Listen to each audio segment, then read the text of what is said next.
Hello, everybody. I'm Anthony, along with Chris, Leon, and Marco, and this is episode 45 of Hard Knock Hawks. This is the podcast where we talk about our favorite team, the Atlanta Hawks, and sometimes other stuff too. Before we start, we want to remind you to like, share, and subscribe to the podcast to help us grow, and we would appreciate if you do all those things. In this episode, it's the second part of our Western Conference over-under series, and we're going to go straight into discussion with the next four teams right now. But let's move on to our next team, the Memphis Grizzlies, 40 and a half games, over and under. We're going to go to Marco. What do you think?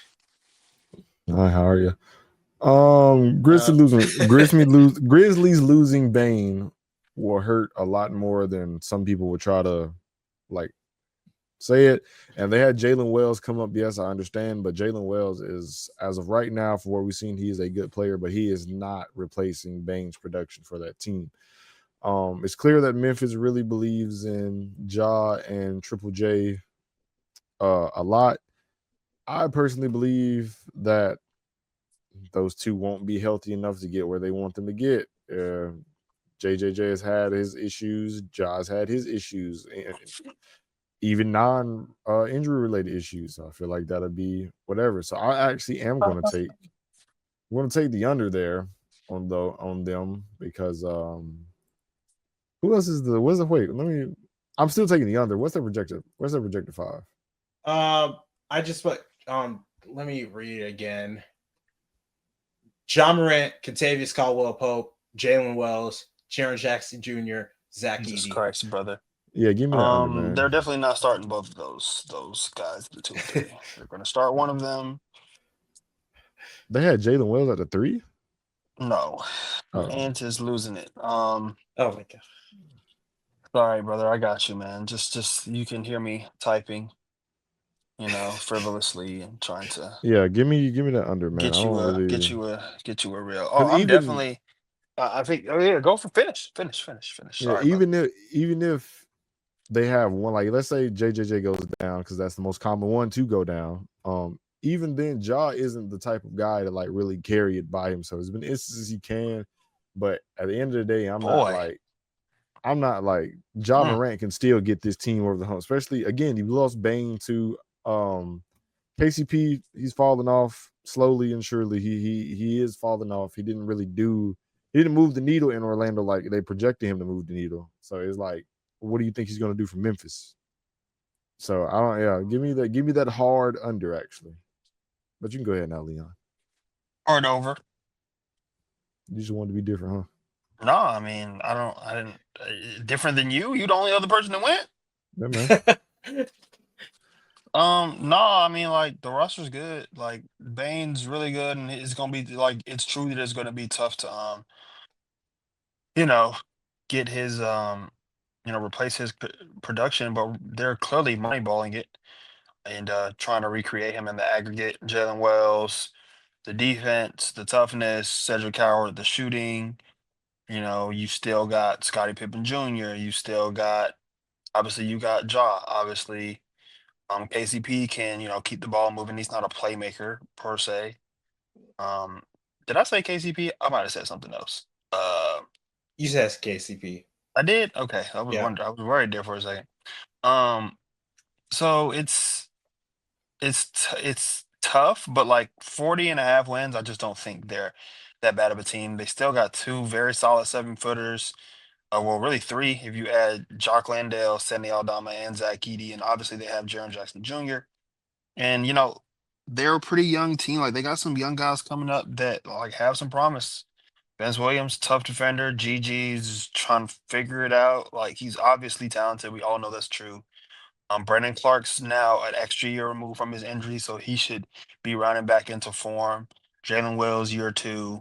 Y'all know I'm a big believer in Cedric Howard, so yeah, I'm gonna go with the over for sure. I'm not really willing to just kind of throw that team away, even though super talented West, of course. But I just like too many names on the roster to go under. Honestly, they even got my boy PJ Hall on there, still making it. Still got a job. Yeah, I'm gonna agree with you, Leon. I'll go next. I think this is an easy over as well because, like you mentioned, there's just so much talent on this team, and I was kind of surprised when I saw the 40 and a half because this it with how so with the players on here, this doesn't seem like the kind of like roster that you would like put that number on, you know, because I mean they have Jaren Jackson Jr., you have Zach Edey together. I mean they signed Ty Jerome too, so and did he win sixth man of the year? I forgot. I don't think he did. Did he? But but yeah, it's just to me this roster is too talented, and wherever you think of John Morant, he's still like a really good player, and he's probably gonna help elevate the roster enough to where that they could probably, I think, easily go past 40 and a half games. Now, I think there's gonna be questions on how and what the new coach is gonna do for the Grizzlies, but I think they're probably gonna be able to go past 40 wins easily. I feel like with the roster they have. What do you think, Chris? Yeah, I agree. Actually, I think Marco's kind of the odd man out here, because I think it's a Grizzly team that they have their top Hold two on. options. Sorry, Chris. I'm gonna let you finish up. You just wanted to be different, huh, Marco? I'm talking about you just. I came in here and built this brick by brick. Y'all turned No, on but me. it's a team like this is kind of what the Grizzlies do. They've done it before where they had to trade one of their guys when they get too expensive. They really know who they are as a franchise, and I think the Bain trade was amazing for them. They got a bunch of picks. They already made use of it by getting Cedric Howard, who I think is going to be huge for them next to Ja or not. Like the number that they gave at 40 almost feels like they think the Grizzlies are going to blow it up or something at the deadline. Now, if Ja ends up in a different city, then yeah, you take the under. But I mean, for me, that's a team that I think they're going to be able to do what they kind of usually do. I think KCP likely has a bounce back season after kind of being a little underachieving or after underachieving a little bit in Orlando. Now he's got a better point guard in Ja, who is a good passer. I think gets a little bit underrated and forgotten in the dunks. Now I think he needs to kind of develop there and maybe commit to moving the ball a bit faster. I think that's kind of the new style. But I mean, Ja's not. He's a guy who's willing to play off ball. He kind of can get his highlights that way. So I think he's a little willing to. But he definitely needs to improve as a shooter. I think that's kind of the thing that where he struggled. But you got Triple J, who's a decoy threat every year. Edey, who's going to go into year 2 now, like some more experience. Santi is 7 foot. Like they do have Gigi, who likely might get the ball a little bit more now with Bane gone. So yeah, that's a team I think that should at least be 500, if not better. I think they were like a 48 win team last year. I don't know that Yeah, like they were. moving Bane is like not going to take 8 wins off of them. Like maybe they are the team that loses to the Spurs 8 times or something. I don't know. But yeah, I'm going to go over there. I think that's easily a 500 win team, and they'll be in the playoff hunt, if not, like I don't know, one of the top 6 teams. Before I move on to the next team, what was the starting lineup that you wanted to make for the Grizzlies, Leon? Can you say the one you did again? John Morant, KCP, Jalen Wells, Jaren Jackson Jr., Zach Edey. Oh no, that's actually right. I was hating. Oh, okay. Yeah, like I thought, like in my mind for a moment, and like in the middle of us talking, I realized I was wrong. That like Jalen Wells is much bigger than he looks on tape. Okay. God. See, No, yeah, I thought he was a guard too in the beginning, but he's like at least 6'6", maybe taller, right? see, Yeah, like and then I remembered I was like, huh, he's not that small. See- Actually, he's see, kind of peop- around the face. people. This is what I have to deal with. People hate on me just to hate. Exactly. Hey, we just trying to make sure you get it right, so you're not wrong in front of company. Oh, okay. That's the excuse. today. That's what I always say, by the way. Okay. That's always my excuse. I got you. It's a very consistent excuse. The people who know me Okay. and listen to this They've got podcast, they'll be like, yeah, that's Leon. They've got him at 6'8", which I mean that gives you some versatility, right? You got Scottie Pippen Jr., Yeah. you got Cedric Howard coming in, and then you have Gigi Jackson, who is a very interesting player if he kind of figures out any type of in-between game and some playmaking. Like, this guy that can get downhill, and that's a very valuable skill in the NBA. So. Yeah. Well, let's move on to the next team. The Golden State Warriors, 45.5 games over and under. I made a potential starting lineup, which probably doesn't even matter because Steve Kerr is. Wait, what was that number again? 45.5 45 games. Yeah. I made a potential starting lineup, but Steve Kerr changes his lineups like literally every other game. So it probably doesn't matter. But the lineup I made is Stephen Curry, Buddy Hield, Jimmy Butler, Draymond Green, Quentin Post. That's the lineup. Green. Shut up. I'll just start. I think they're probably gonna go over this number. Stephen Curry is literally one of the best players of all time. They got Jimmy Butler. If I assume Kuminga's gonna sign that qualifying offer because I think it's either that or he's out of the league. Yeah, exactly. So they're gonna sign players like Al Horford. They're gonna have the depth needed to probably surpass that win total easily. I think I need to check real quick on what they were last year. They were 48 games. So if they're just running basically the same roster with a few better role players, I mean, it should be easy. It should be easy win total, right? And if Brandon, I can't even say his last name right now, Podimski. God, I don't even think I said it right. We just say pods around here. Pods.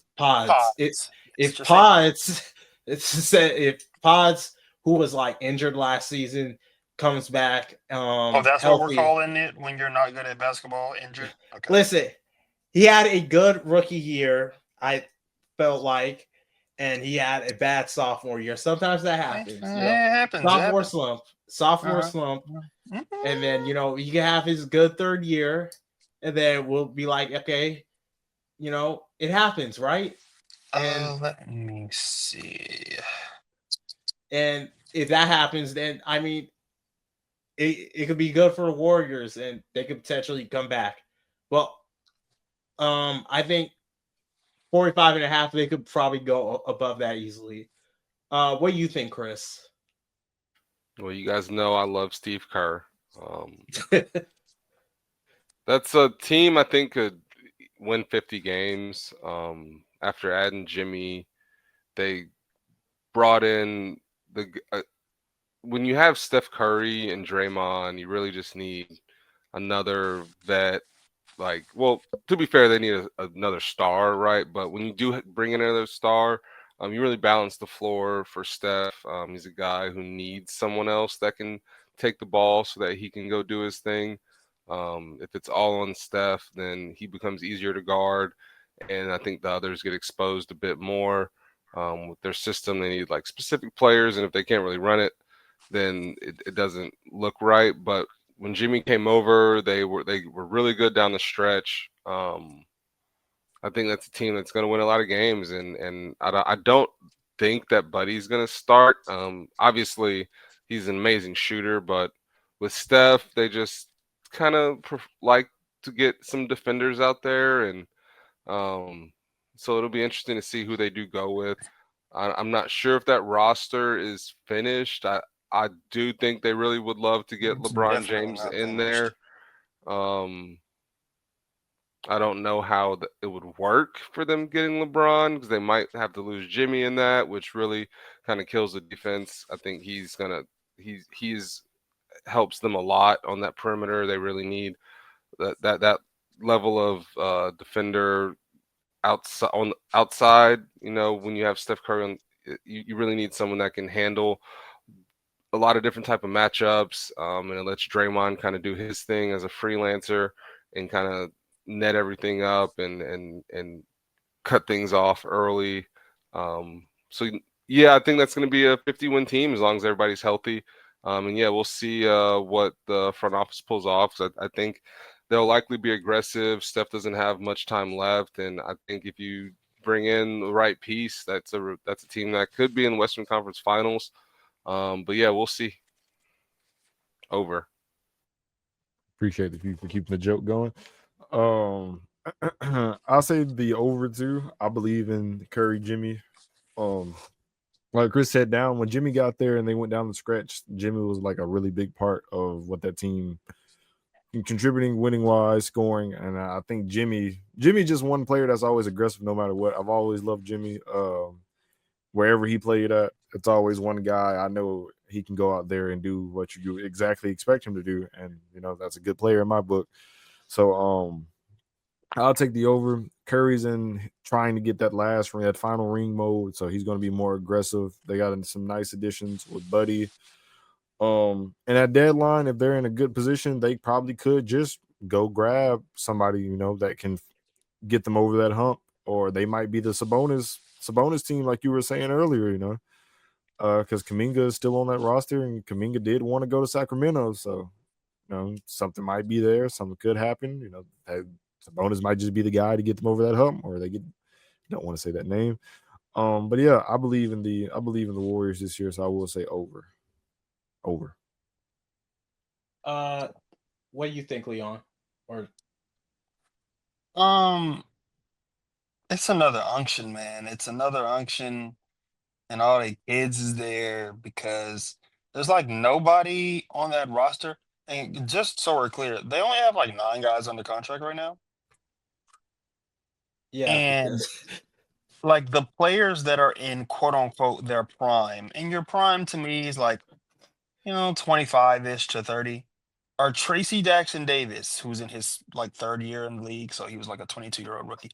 Quentin Post, year 2, 25 years old, and Jackson Rowe. I don't know who that is. He's 29, and he's on a 2-way. So the only people in their prime on the roster are Tracy Jackson Davis and Quentin Post. Everybody else is either super young or pushing 40. Draymond Green is the youngest of the pushing 40 crew at 35.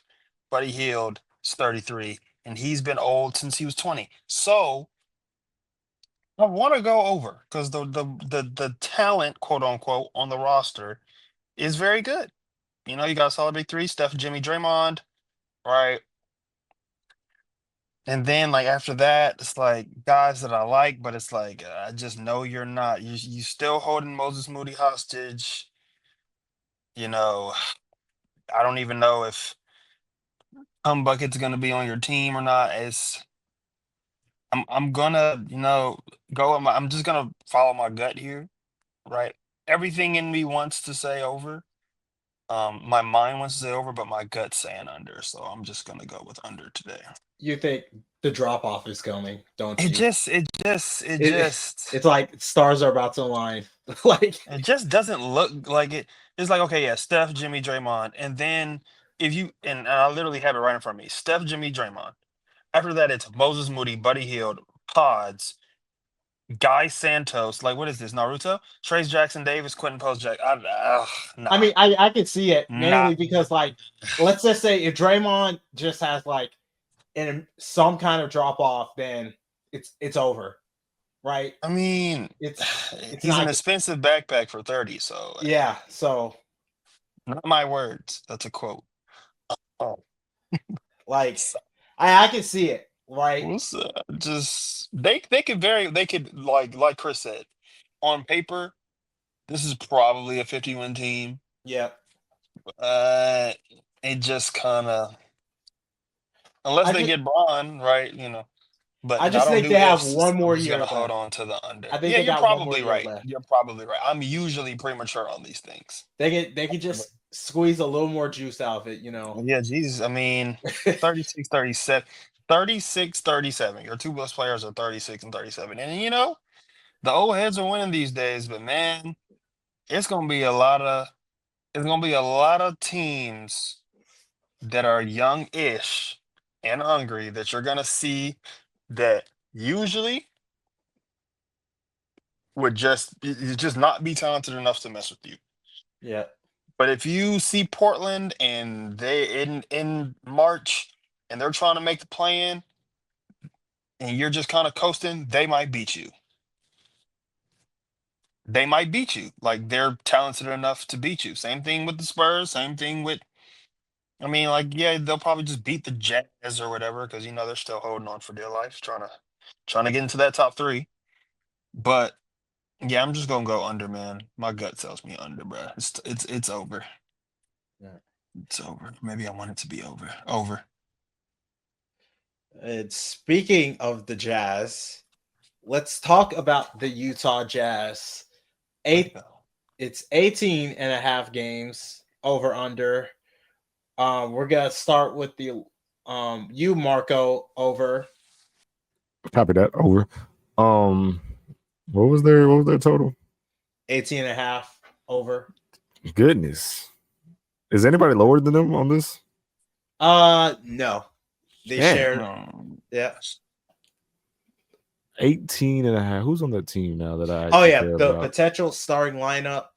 So their lineups last year were a bit of a mess too. So I have Isaiah Collier, Keontae George, Bryce Sensabaugh. Oh yeah, actually I forgot this guy. Isaiah Collier, Keontae George, Ace Bailey, Laurie All right, Markkinen, now get it Walker right. You know what I'm Kessler. saying? Yep. Get it right.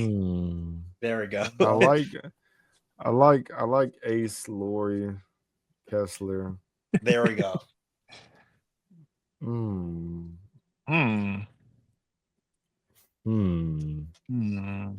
I say over, but not by a lot. Like I got them maxing out at like 25. 25 is valid because I think it's clear what direction that team wants to go in. They kind of shot themselves in the foot when they gave Laurie the extension because I think at the time Danny was planning to actually try to build around Laurie, but then you realize that half of the league doesn't like doing deals with you, and they kind of see you as a guy we can just dump a player off and just give you a second round pick, and we know if we give you a second round pick, you'll take it anyway. So yeah, I think it's clear. Like I said, it's clear the direction they want to go. They clearly want to focus on the younger part of it. Laurie is also in his prime now, so Laurie most likely doesn't want to sit through a rebuild. Like you got your money already, so now you kind of probably want to just find a team that you know you can help compete with some degree. And you got your Laurie's also he's the longest tenured player in the NBA that hasn't played in playoffs, by the way. That's crazy. Yeah. And you got your new franchise cornerstone, Ace Bailey. So you really want to get him some real minutes, some real burn. Don't really want to take the ball out of his hand too much. So yeah, I'll take the over, but like I said, it's not by a lot. How about you, Chris? Over. It's tough to win less than 18 games. Like that's a very low number. You really got to try. Now, if they manage to trade Laurie, maybe they pull that off. I mean, it's just tough. You don't want to sit somebody and make up injuries for a guy you're trying to trade at some point. So they really need to get it over with for them. Like it's just best for the team. Like you got to either play him and improve his value or sit him to keep him healthy. It's really weird situation they're in. Now they have a bunch of young guys that are likely going to have the ball, so it's going to be a bad team. But yeah, 18 is really, really low. That's tough. I'll go under, just expecting them to trade Laurie and not get much for him. Hit everybody for 5 games the moment they score 30. Yeah, it's it's a really tough conference, right? So it's going to be easy for them to lose a lot of games in a row. It could be like that Pistons team Yes, couple I know years ago that exactly what just you're lost talking about. game after game after game after game, especially if they lose, if Laurie gets moved, which should happen soon. Training camp, I think, is the end of the month. So these last few weeks, teams will be finalizing the roster. We'll see just how bad they'll be. But yeah, I'll go under, anticipating a trade either now or in January. Yeah, under. What do you say, Leon? Over. What do you say, Leon? Over. Um, yeah. Yeah. I'm gonna go over. Cause like I just feel like even if you just play the young guys all day, like they're getting good at basketball now. Like I love Zay. Shout out to A, of course. Isaiah Collier. They got Ace out there, of course. Um, getting the pad like Isaiah Collier's a great advantage creator, man. He just didn't have he now has the pieces to get it to. Kyle Phillips can shoot the cover off the ball. Obviously, Ace can. Bryce, like we all saw Bryce Sensabaugh in summer league. If you didn't know already, you know that he's going to be one of those guys for the next decade. Is if he rises up, it's probably going to go in. If you're lucky enough to get a hand in his face, then you're at 50% success rate for the defense. So I think obviously the defense will be not that great. They traded Colin for Yusuf Nurkic, which is probably an L overall, but 7-foot center, Western Conference teams will sit guys against them. Um, and Will Hardy is probably tired of coaching a team that's GM is telling it to lose every day. So I'm gonna go with over. Shout out Jazz. Over. I am going to say under. There are a lot of really good and interesting players on this roster, but I just don't think the pieces together mesh well together. Last season, they won 17 games. It will not surprise me if they basically won the same amount of games. As some of the players, I just don't really believe in. And then they trade players like Colin Sexton, which actually helped them win a few of the games that they did win. I just don't see him winning. Like, even if I did say over, I just don't see him winning more than like 20 games at most. I'm gonna say under. I think this is probably gonna be the worst team in the NBA, honestly. So The Nets are there too, buddy. I know that, but I just don't see it. I think the Utah Jazz. The Nets are refusing to resign their best player from last season. He's gonna sign. He's gonna sign either way, unless he's gonna be out the NBA. I think. I mean, Yeah, you're right though. He can go make more money overseas, and Cam Thomas may be the guy who will just do it for more money.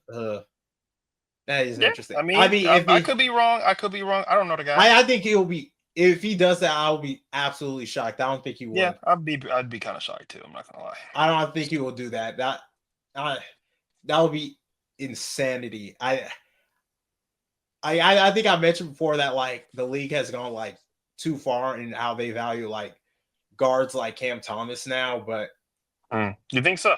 Yeah, kind of. Why? Yeah. Let's not get off topic. Let's not get off topic. We can talk about this after. Yeah, that was gonna be a topic. So yeah. Next team. I was gonna end the part, and we're gonna cool. yeah. But for now, we have covered 8 teams, and we're gonna cover the rest of the Western Conference in part 2. Now, I will ask one final question beforehand before we end this. What team out of the 8 that we covered? So I'll just go over them again. Los Angeles Lakers, Dallas Mavericks, the Clippers, the Kings, the Spurs, Grizzlies, Warriors, or the Jazz. do you guys think will surprise the Western Conference? And I'll go with, since you last talked, Leon, I'll start with you. Which team do you think will be a big surprise team over? Over. Can you name the 8 teams we did again? Just over. The Utah Jazz, the Warriors, the Grizzlies, the Spurs, the Kings, the Clippers, the Mavericks, and the Lakers. Over. Grizzlies over. I got I mean, like what was the Grizzlies number again? Yeah, I felt like it was low. 40 and a half. I was surprised about Yeah, that number too. yeah. I Yeah. don't like. I like Desmond Bain. Like Desmond Bain's cool. Don't get me wrong. Obviously, they lost their coach as well.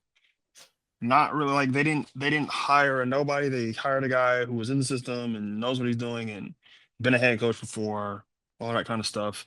John Morant still John Morant. Jaren Jackson Jr. still Jaren Jackson Jr. They're both in their prime. Zach Edey's in year 2. Not a huge fan, but he's in year 2. 7-4, still 7-4. And like the group, the young wing group that they put together, Gigi Jackson, Vince Williams Jr., now Cedric Coward, Jalen Wells. And then obviously you went and found, I'm still very upset about this. You went and found a backup point guard in Scottie Pippen Jr. out of thin air, and he's one of the 10 best backup point guards in the NBA, in my opinion. The Hawks. But this is a Western Conference podcast, so moving on. I'm gonna go Grizzlies. I think they if that's how the league is viewing them, they're viewing them as a 40-41 win team. I think that they'll be better than that, even if the record doesn't reflect that. Like even if they're just a 44 win team, I think they'll be respected more than I think people will look back at that over under and say, well, we were wrong about them. So I'm gonna go Grizzlies. What you Over. say? Oh, thank you for that. Over. Marco, what you say? Over. The team that surprised me would be Dallas, just because I don't really know what they want to do. If they was a smart franchise, they would just let Cooper develop most of this season and let some other guys get some burn that desperately need some burn just to see what they are.